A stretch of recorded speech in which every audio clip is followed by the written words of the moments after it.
العالمين والصلاة والسلام على أشرف الأنبياء وسيد المرسلين وعلى آله وصحبه أجمعين أما بعد.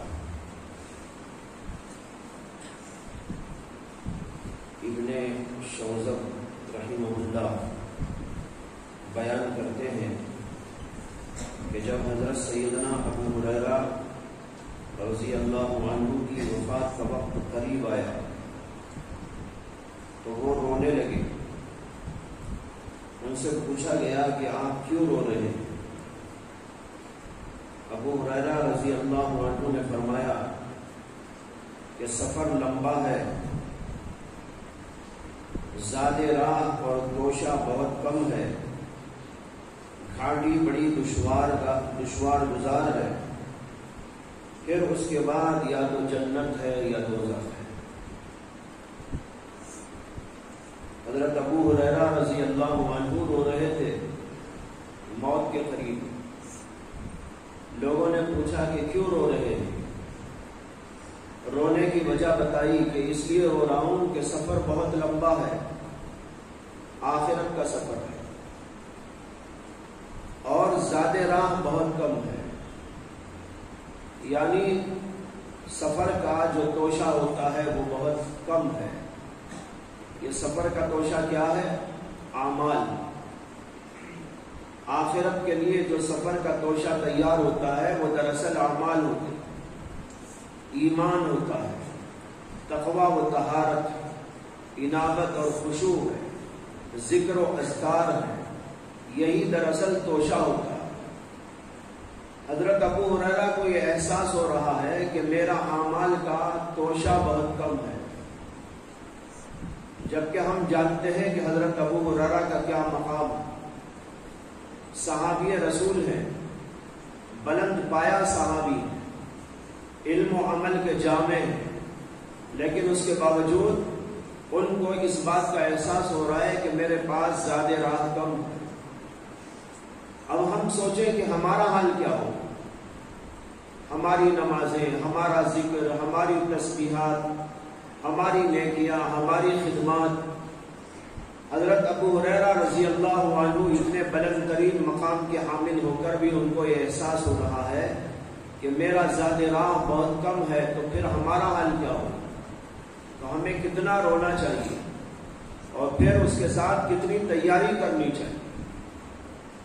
اور فرمایا کہ گھاٹی دشوار گزار ہے، موت آئے گی. موت کوئی معمولی چیز تو ہے نہیں، بڑی کٹھن چیز ہوگی. جب موت آئے گی تو آدمی کے اوپر کیا بیتے گی.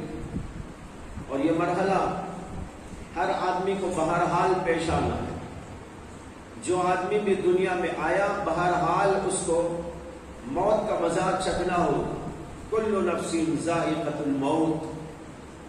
اور یہ ہے بہت ہی کٹھن اور دشوار گزار گھاٹی. اس کو پار کر کے آگے جانا. اور پھر یہیں پر قصہ ختم نہیں کہ موت آئے گی تو اس کے بعد کوئی کٹھنائی نہ آئے گی. موت کے بعد قبر کا مرحلہ ہے، اور قبر کے اندر اللہ کے فرشتے سوال و جواب کرنے کے لیے آئیں گے اور پوچھیں گے تمہارے رب کو تم نے پہچانا؟ من ربک، ما دینک، تمہارا دین کیا ہے؟ اور وہ شخص جو تم میں بھیجے گئے یعنی محمد صلی اللہ علیہ وسلم، ان کے بارے میں تم کیا جانتے ہیں؟ یہ 3 سوالات ہوں گے. آپ کہیں گے کہ بھائی یہ تینوں سوال ہم کو تو ازبر ہیں، رٹے ہوئے ہیں. فرشتے ادھر پوچھیں گے اور ہم فر جواب دے دیں گے. لیکن ایسا نہیں ہوگا. وہاں پر صرف یادداشت سے کام نہ ہوگا، بلکہ وہاں تو عمل سے کام ہوگا. جس نے اپنی عملی زندگی بنائی، جس نے واقعتاً اللہ کی معرفت اپنے اندر پیدا کی، جس نے اللہ کی ذات و صفات کو سمجھنے کی کوشش کی، اور پھر اس کے بعد دین کو سمجھا، دین کے اوپر عمل پیرا ہوا، دین کے تمام اعمال کو اور اس کے حقائق کو قبول کرتے ہوئے زندگی گزارا، اور نبی اکرم صلی اللہ علیہ وسلم کے حالات اور آپ کی سیرت طیبہ اور آپ کے اسوہ حسنہ کو جانا اور اس کے بارے میں وہ تفصیل کے ساتھ جان کر اللہ کے نبی کے اسوے پر گامزن ہو گیا، وہ آدمی تو اس کا جواب دے دے گا۔ لیکن جس نے خالی رٹ لیا ہو مر ربک، اس نے کہا ربی اللہ، زبانی یاد ہے لیکن وہاں زبانی کام نہیں چلے گا، وہاں پر کام چلے گا تو حقیقت سے کام چلے گا۔ اس لیے پوری زندگی ان سوالات کے جواب کے لیے اپنے آپ کو تیار کرنا، عملی طور پر تیار کرنا۔ تمہارا دین کیا ہے؟ ارے دین پہ چلا ہوا ہو تب تو دین کو بتائے گا کہ کیا ہے۔ صرف رٹ لیا دینی الاسلام، میرا دین اسلام ہے، وہاں جواب نہیں دے پائے، وہاں ہائے ہائے کرتا رہ جائے۔ تو حضرت ابو ہریرہ رضی اللہ عنہ نے کہا کہ یہ سفر بہت دشوار گزار ہے، گھاٹی بہت دشوار گزار ہے۔ پہلے تو موت کی گھاٹی اور پھر موت کے بعد قبر کی گھاٹی، قبر میں سوال و جواب۔ اگر وہاں پر سوال کا جواب ٹھیک ٹھیک دے دیا تب تو کام بن گیا، اور اگر نہیں دے سکا تو وہاں ہی اس کے لیے عذابات کا سلسلہ شروع ہو جائے۔ اور پھر اس کے بعد قیامت کا میدان، وہاں کی سختیاں اور پریشانیاں، اور پھر حساب اور کتاب، یہ سارے مرحلے پیش آنے والے ہیں۔ حضرت ابو ہریرہ اس کی طرف اشارہ کر رہے ہیں کہ گھاٹی بہت دشوار گزار ہے، موت کی گھاٹی، پھر قبر کی گھاٹی، پھر حشر اور نشر کی گھاٹی، حساب اور کتاب کی گھاٹی، یہ سب کچھ پار کرنے کے بعد پھر کہتے ہیں اس کے بعد یا تو جنت ہے یا دوزخ۔ جو ٹھیک طور پر گزر گیا وہ تو جنت میں جائے گا، ورنہ تو جہنم رسید ہو جائے گا۔ مشکاۃ شریف کے اندر ایک صحابی کا واقعہ بیان کیا گیا ہے کہ وہ اپنی موت کے وقت میں رو رہے تھے، تو ان سے پوچھنے والوں نے پوچھا کہ آپ کیوں رو رہے ہیں، جبکہ آپ کے بارے میں تو حدیث کے اندر رسول اکرم صلی اللہ علیہ وسلم نے بشارت دی، لیکن آپ پھر بھی رو رہے ہیں؟ تو انہوں نے کہا اس لیے رو رہا ہوں کہ اللہ نے انسانوں کو جو بنایا، دو قسم کے لوگوں کو بنایا، بعض کو جہنم کے لیے بنایا اور بعض کو جنت کے لیے بنایا۔ ایک ہاتھ میں ایک مٹھی میں اللہ کے وہ لوگ ہیں جن کو اللہ نے جنت کے لیے بنایا، اور اللہ کی دوسری مٹھی میں وہ لوگ ہیں جن کو اللہ نے جہنم کے لیے تیار کیا ہے۔ اب مجھے نہیں معلوم کہ میں اللہ کی کون سی مٹھی میں ہوں، مجھے نہیں معلوم کہ میں اللہ کی کون سی مٹھی میں ہوں، جنت والی مٹھی میں ہوں کہ جہنم والی مٹھی میں ہوں۔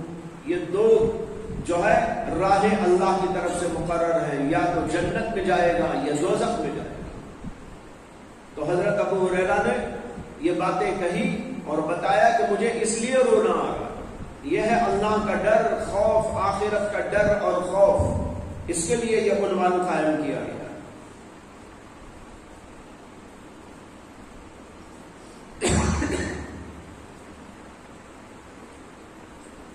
ایک واقعہ بیان کرتے ہیں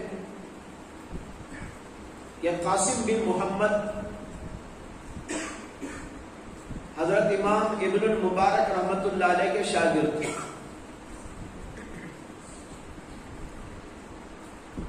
قاسم بن محمد کہتے ہیں کہ میں حضرت عبداللہ بن مبارک کے ساتھ بڑے سفر کیا کرتا تھا، اور پھر لوگوں میں جو ان کا مقام تھا اس کو دیکھتا تھا۔ اللہ نے ان کو اتنا بلند ترین مقام عطا کیا ہے، کہتے ہیں کہ دل میں بار بار بات آتی تھی کہ اس شخص کو اتنا بڑا مقام کیوں ملا۔ کہتے ہیں کہ پھر میں ذہن میں اس کا جواب تلاش کرتا، کبھی میرا دل کہتا کہ ان کے علم کی وجہ سے ان کو اتنا بڑا مقام ملا، لیکن دوسری طرف سے پھر ذہن ہی میں جواب آتا کہ جیسا علم ان کو دیا ہے علم والے تو اور بھی ہیں، لیکن ان کو مقام کیوں نہیں۔ کہتے ہیں کہ پھر میرا دل کہتا کہ اس مقام کے حامل یہ اس لیے ہو گئے کہ عمل بہت کرتے ہیں، ریاضت بہت کرتے ہیں، کہ ذہن کہتا کہ اور ریاضت کرنے والے، عبادت کرنے والے دنیا میں موجود ہیں۔ پھر کبھی ذہن کہتا کہ یہ جہاد میں حصہ لیتے ہیں اس لیے مقام ہے، لیکن ذہن اس کا بھی جواب دیتا کہ جہاد کرنے والے بھی بہت ہیں، لیکن ان کو یہ کیوں خاص مقام حاصل ہوتے؟ کہتے ہیں کہ ایک بار ایک واقعہ پیش آیا۔ کیا واقعہ پیش آیا؟ سفر میں جا رہے تھے، ایک رات ملک شام کے سفر میں ایک گھر میں رات کا کھانا کھا رہے تھے کہ اچانک چراغ گل ہو گیا۔ تو ہم میں سے ایک شخص کھڑا ہوا اور اس نے چراغ اٹھایا اور جلانے کے لیے بازو چلا گیا۔ پہلے زمانے میں چراغ جلانا ہوتا تو میچز واچز جیسے آج کل ہے وہ نہیں ہوتے تھے، کوئی لائٹر نہیں ہوتا تھا، وہاں بازو کسی آدمی کے گھر جا کر اس کی آنکھ سے چراغ کو جلانا پڑتا۔ کہتے ہیں کہ ہم میں سے ایک آدمی اٹھا اور چراغ جلانے کے لیے بازو گیا، اور یہاں پر بالکل اندھیرا طاری رہا اور لوگ بھی سب بیٹھے ہوئے تھے۔ عبداللہ بن مبارک بھی بیٹھے ہوئے تھے۔ کہتے ہیں کہ میں بالکل ان کے سامنے بیٹھا ہوا تھا۔ کچھ دیر کے بعد جب وہ آدمی چراغ لے کے آیا اور لا کر سامنے رکھا تو اجالا ہوا، اور اجالے میں میری آنکھیں عبداللہ بن مبارک کے چہرے پر پڑی تو میں دیکھ رہا ہوں کہ ان کی آنکھوں سے برابر آنسو جاری ہے، وہ زاروں قطار رو رہے۔ ان کے رونے کو کوئی نہیں محسوس کر رہا تھا، اس لیے کہ وہاں تو چراغ گل ہو گیا تھا، اندھیرا تھا۔ اندھیرے کی وجہ سے کسی نے محسوس نہیں کیا۔ جب چراغ آیا تو کہتے ہیں کہ میں نے دیکھا کہ ان کی آنکھوں سے آنسو جاری۔ کہتے ہیں کہ میں نے دل میں سوچا اسی خشیت کی وجہ سے اس آدمی کو ہم پر فضیلت دی گئی ہے۔ اب سمجھ میں آیا کہ کیوں مقام ان کو اتنا بلند دیا گیا ہے۔ یہ اللہ کے خوف کی وجہ سے، آخرت کے خوف کی وجہ سے، خشیت کی وجہ سے اللہ نے ان کو اتنا بلند ترین مقام دیا ہے۔ جس وقت چراغ بجھ گیا تھا اور تاریکی چھا گئی تھی تو ان کو قبر کی یاد آ گئی۔ قبر کو انہوں نے یاد کر لیا، قبر کی اندھیری کیسی ہوگی۔ کبھی کبھی ہم بھی سوچا کریں قبر میں تو ایک دن جانا ضرور ہے، یا ایسے بھی کوئی یہاں مائی کے لال ہیں جن کو نہیں جانا ہے بھائی کوئی؟ دیکھو ہر آدمی کو جانا ہے، یقینی ہے، 100% یقینی، اور 100% اس یقینی بات کے بارے میں کبھی ہم سوچتے بھی ہیں؟ حضرت مولانا شاہ عبد الحی عارفی رحمت اللہ علیہ، حضرت تھانوی رحمت اللہ علیہ کے خلیفہ تھے، جلیل القدر خلیفہ تھے۔ مولانا تقی عثمانی صاحب دامت برکاتہم ان کے خلیفہ ہیں۔ تو یہ مولانا عبد الحی عارفی رحمت اللہ علیہ کہتے ہیں کہ ایک رات اندھیری چھائی ہوئی تھی،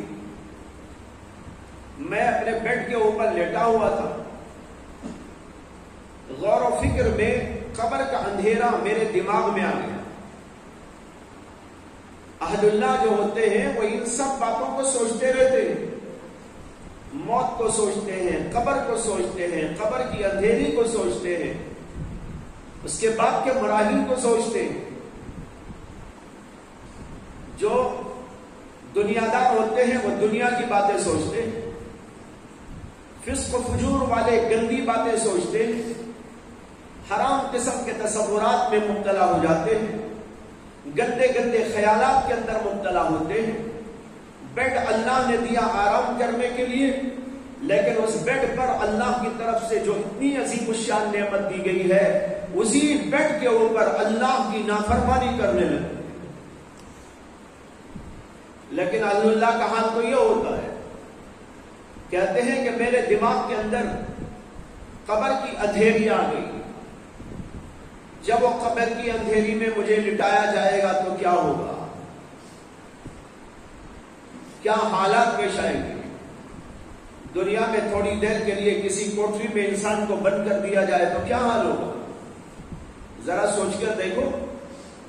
کہتے ہیں کہ یہ سوچ رہا تھا، اتنے میں ایک بات اور ذہن میں آ گئی۔ یہ بہت قیمتی بات ہے، اس کو یاد رکھو، اس کے اوپر عمل کرو۔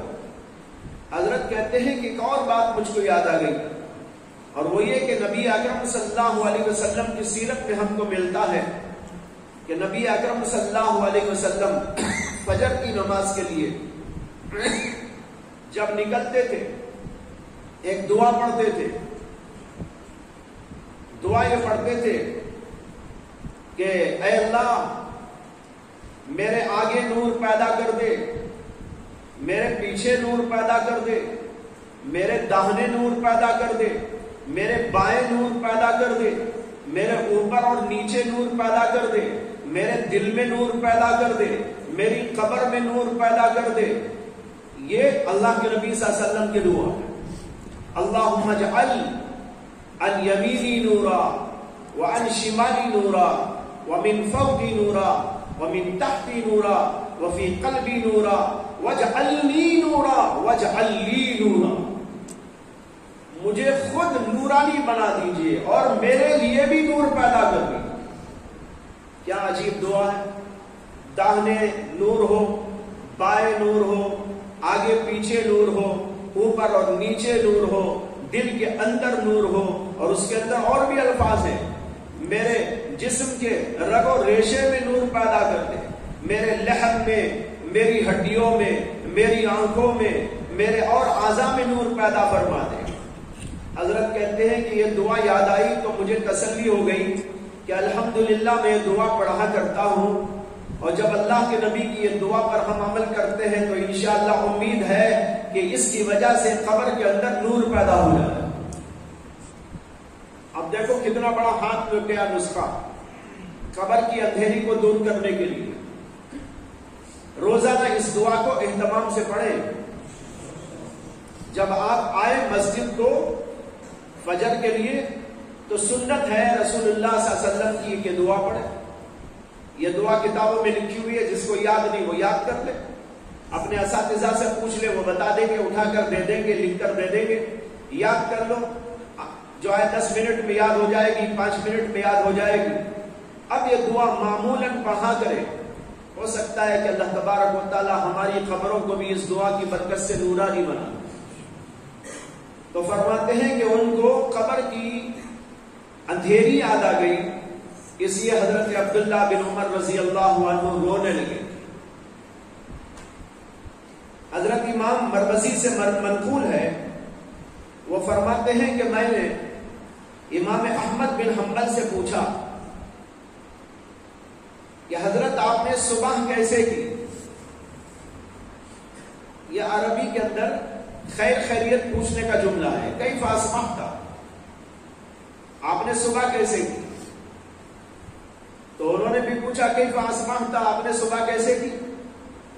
امام احمد بن حنبل نے جواب دیا، اس شخص کی صبح کیسی ہوگی جس کا رب اس سے فرائض کی ادائیگی کا مطالبہ کرتا ہے اور اس کا نبی سنتوں کی ادائیگی کا مطالبہ کرتا ہے، دونوں فرشتے اس سے تصحیح اعمال کا مطالبہ کرتے ہیں، اس کا نفس اس سے خواہشات کا مطالبہ کرتا ہے، ابلیس بے حیائی کا مطالبہ کرتا ہے، ملک الموت اس کی روح قبض کرنے کے انتظار میں ہے، اور اس کے اہل و عیال نان و نفقے کا مطالبہ کرتے ہیں۔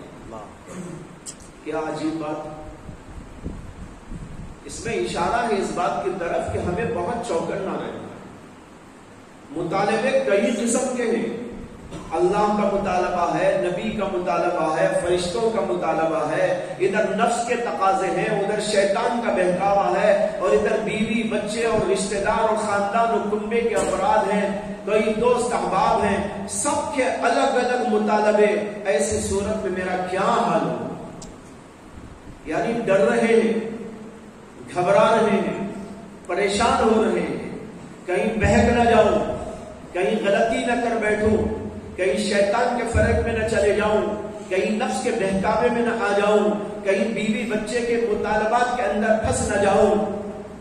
یہ سوچ کر ان کو پریشانی ہو رہی ہے، ڈر محسوس کر رہے ہیں، خوف محسوس کر رہے ہیں. اس لیے ہر مومن کو بھی ایسے ہی خوف رکھنا چاہیے، ڈرتے رہنا چاہیے. جب آدمی ڈرے گا ہوشیار رہے گا. جب آدمی ہوشیار رہے گا تو سوچ سوچ کر اور غور و فکر کے ساتھ کام انجام دے گا، اور اس کا نتیجہ یہ ہوگا کہ وہ صحیح راستے پر بڑھ جائے. تو معلوم ہوا کہ ایسا خوف ہمارے دلوں کے اندر بھی ہونا چاہیے. یہ خوف انسان کو صحیح راستہ بتاتا ہے. اگر انسان بے خوف ہو گیا، نہ اللہ کا خوف ہے، نہ آخرت کی فکر ہے، نہ قبر اور حشر کا اس سے خوف ہے، تو اس کا مطلب یہ ہے کہ وہ تو جانوروں جیسی زندگی کر رہا ہے. اس میں اور جانور میں کوئی فرق نہیں. جانور کو تو کوئی خوف نہیں نا.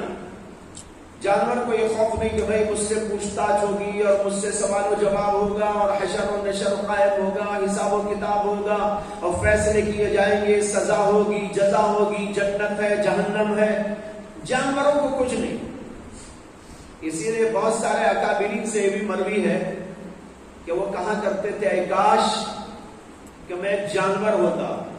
شاید اس میں بھی آگے آ رہا ہے ایک بزرگ کی بات کہ وہ کہا کرتے تھے اے کاش کہ میں ہمارے خاندان کے بکریوں میں سے ایک بکری ہوتا اور مجھ کو کاٹ ڈالا جاتا اور پکا کر اس کا شوربہ اور اس کا گوشت کھا لیا جاتا. یہ بہت اچھا تھا، اس لیے کہ اسے تو پوچھنی ہے لیکن مجھے پوچھ. حضرت سیدہ عائشہ صدیقہ رضی اللہ تعالی عنہا کبھی پرندوں کو دیکھتی تو پرندوں کو دیکھ کر کہا کرتی اے کاش کہ پرندہ میں ہوں، اے کاش کہ میں یہ پرندہ ہوتی. اس کو تو پوچھنی ہے لیکن مجھے تو سوال و جواب ہے. حضرت ابو بکر صدیق کے بارے میں آتا ہے کہ وہ کبھی کوئی تنکا اٹھا کر کہتے اے کاش کہ میں یہ تنکا ہوتا، کتنا اچھا تھا، اب تو مجھے سوال و جواب کا مرحلہ پیش آنے والا ہے. یہ ہے خوف، آخرت کا خوف، اللہ کا خوف، حشر نشر کا خوف، حساب و کتاب کا خوف. یہ دلوں کے اندر پیدا کرتے رہنا چاہیے. پیدا کب ہوگا؟ جب بار بار یہ باتیں سنیں گے، بار بار اس کا مذاکرہ کریں گے، دل و دماغ کے اندر اس کو تر و تازہ کرتے رہیں گے تو ہماری زندگیوں کے اندر بھی انقلاب آ جائے. اسی لیے باتیں آپ کو سنائی جا رہی ہے تاکہ دل کے اندر ان کو محفوظ رکھنے کی کوشش کریں. وآخر دعوانا الحمد